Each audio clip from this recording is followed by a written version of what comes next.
नमस्कार। आज हम उस कांड के बारे में आपको बताने जा रहे हैं जो लगातार 2008 से लेकर आज 2025 तक किसी न किसी बहाने से चर्चा में बना रहता है। पक्ष और विपक्ष इस मुद्दे पर हमेशा आमने सामने दिखते हैं। जी हाँ, हम बात कर रहे हैं बाटला हाउस एनकाउंटर की, जो हमेशा से चर्चा में बना रहता है, पर एक बार फिर से चर्चा में बना हुआ है।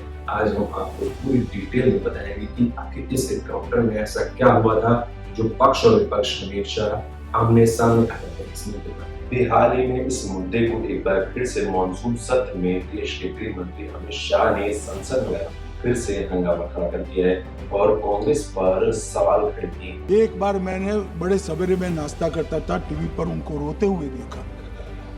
मुझे लगा क्या हुआ, कोई बड़ी घटना हो गई। तो रोते रोते वो श्रीमती सोनिया गांधी के घर से बाहर आए कि बाटला हाउस की घटना देखकर सोनिया जी फूट फूट कर रो पड़ी। अरे रोना था तो शहीद मोहन शर्मा के लिए रोते, बाटला हाउस के आतंकवादियों के लिए रोना आता है। और मान्यवर हमें पूछते हैं कि आपने क्या किया। कोई अधिकार नहीं है पूछने का, कोई अधिकार नहीं है मान्यवर। तो अगर आपको बताते हैं कि आखिर इस एनकाउंटर की पूरी कहानी क्या है। ये इंटेलिजेंस की सूचना के आधार पर दिल्ली पुलिस की स्पेशल सेल ने 19 सितंबर 2008 के दिन वहां धावा बोल दिया, जिसमें 2 आतंकी मारे गए, जबकि encounter specialist inspector Mohan Chand Sharma वीर गति को घात हुए। बाटला हाउस एनकाउंटर के दौरान कांग्रेस नेता आतंकियों के समर्थन में हुए थे। दिल्ली में बैठी कांग्रेस सरकार आतंकियों को छुड़ाने में अपनी पूरी ताकत लगा चुकी थी। कांग्रेस सरकार आतंकियों को नहीं, मोदी को टारगेट करने में लगे थे। ये बातें गृह मंत्री अमित शाह ने मॉनसून सेशन में संसद में कही। अमित शाह के इस बयान के बाद से राजनीतिक गलियारों में एक बार फिर से बाटला हाउस एनकाउंटर का मामला सुर्खियों में आ गया है। आज से करीब 17 साल पुरानी है बाटला हाउस एनकाउंटर की कहानी।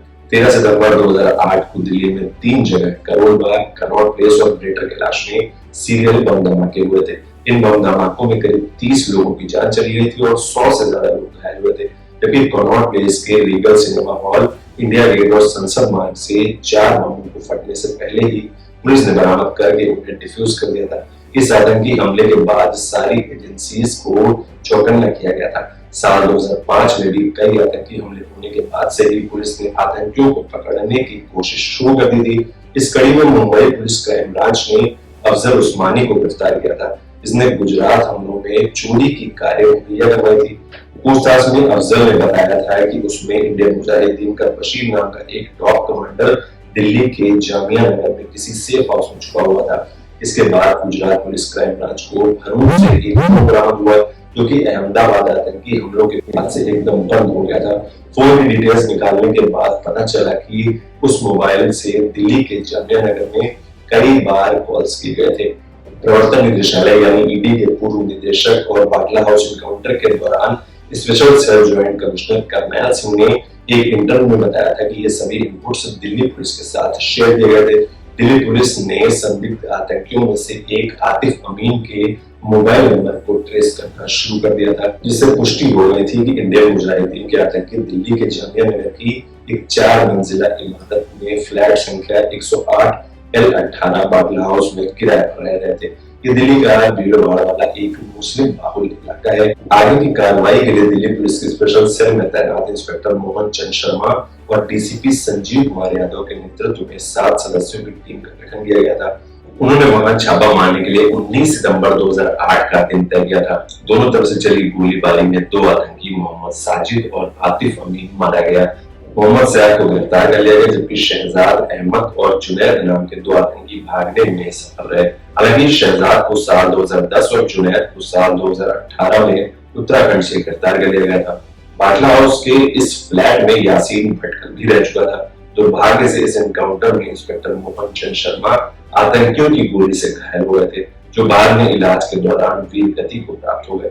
अब सवाल यह है कि क्या वास्तव में सोनिया गांधी एनकाउंटर्स में मारे गए आतंकियों के लिए रोई थी? साल 2008 में केंद्र में कांग्रेस के नेतृत्व वाली सरकार थी और उनके नेताओं ने इस एनकाउंटर को फर्जी बताकर दिल्ली पुलिस की कार्रवाई पर सवालिया निशान खड़े कर दिए थे। कांग्रेस के सीनियर नेता दिग्विजय सिंह ने तो कई बार इस एनकाउंटर को फर्जी बताया है 2012 में उत्तर प्रदेश विधानसभा चुनावों में केंद्रीय मंत्री सलमान खुर्शीद ने ये बोलकर सबको सन्न कर दिया था कि बाटला हाउस एनकाउंटर में मारे गए लड़कों की तस्वीरें देखकर सोनिया गांधी भावुक हो गई थी। उनकी आंखों में आंसू आ गए थे। सलमान खुर्शीद के इस बयान पर भारी विवाद हुआ था। वहीं जब इस बयान के बाद मामला बिगड़ा तो खुर्शीद ने पलटी मार ली और सफाई देते हुए कहा कि उन्होंने रोने की बात नहीं की थी। अब बीजेपी ने फिर से इस मुद्दे को उठाया है और विपक्ष को घेरने की कोशिश की है और विपक्ष पर तुष्टीकरण की राजनीति के आरोप लगाए हैं। आपको ये जानकारी कैसी लगी ये कमेंट बॉक्स में जरूर बताएं। वीडियो को लाइक करें, चैनल को सब्सक्राइब जरूर करें। धन्यवाद।